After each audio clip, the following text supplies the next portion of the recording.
Bonjour, bienvenue dans ce tutoriel dans lequel nous allons voir comment l'entrepreneur va déposer ses documents sur la plateforme. Ce tutoriel sera découpé en trois parties.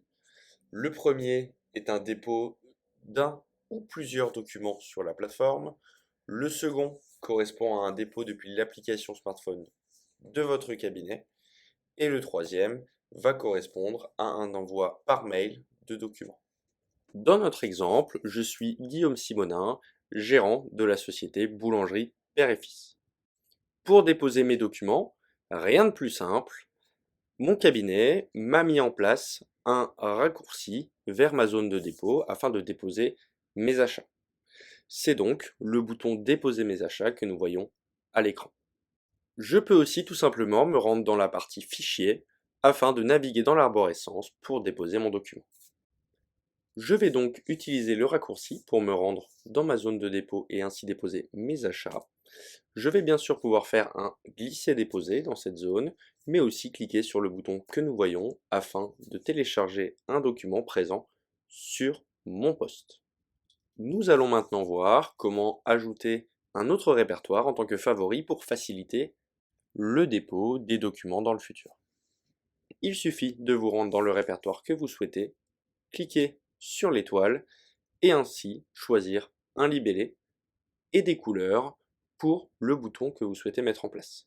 Nous allons garder les couleurs par défaut, changer le bouton et lorsque nous validons, au moment de retourner sur la page d'accueil, nous allons avoir notre quatrième raccourci qui s'affiche.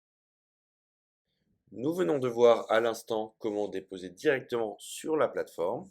En revanche, l'application smartphone de votre cabinet est un moyen aussi très efficace de déposer des documents. Nous allons maintenant voir comment Guillaume Simonin, gérant de la boulangerie Père et Fils, va pouvoir déposer des documents depuis son application. La reconnaissance faciale lui permet de se connecter facilement, puis il va pouvoir, tout simplement en cliquant sur Déposer, choisir le type de document qu'il souhaite déposer. L'appareil photo se met en place, le détourage de l'image est automatique, puis Guillaume Simonin va donc décider de changer le nom du document en le renommant tout simplement document divers. Il suffit de valider ce premier document, puis Guillaume va pouvoir ajouter une autre page, si c'est une facture recto verso, ou alors ajouter un autre document. En cliquant sur valider, il va pouvoir donc envoyer ce document directement au cabinet. Guillaume va ainsi pouvoir se rendre dans la partie Mes fichiers et remonter dans l'arborescence jusqu'à Zone de dépôt, Autres documents, pour retrouver le document divers qu'il a pu déposer. Maintenant que vous savez effectuer un dépôt depuis l'application, nous allons voir dans cette dernière partie comment vous allez pouvoir mettre à disposition de votre cabinet les factures que vous avez reçues par mail. Nous allons voir maintenant dans cette dernière partie comment envoyer des documents par mail directement sur la plateforme. Il existe deux possibilités. Soit votre cabinet vous a communiqué une adresse unique afin de transférer vos pièces, ou alors vous allez pouvoir retrouver dans la partie Mon compte différentes adresses mail afin d'envoyer spécifiquement vos documents. En vous rendant dans la partie Mon compte, vous retrouverez en bas de la page sur la droite différentes adresses mail correspondant aux différents types de documents que vous pouvez envoyer.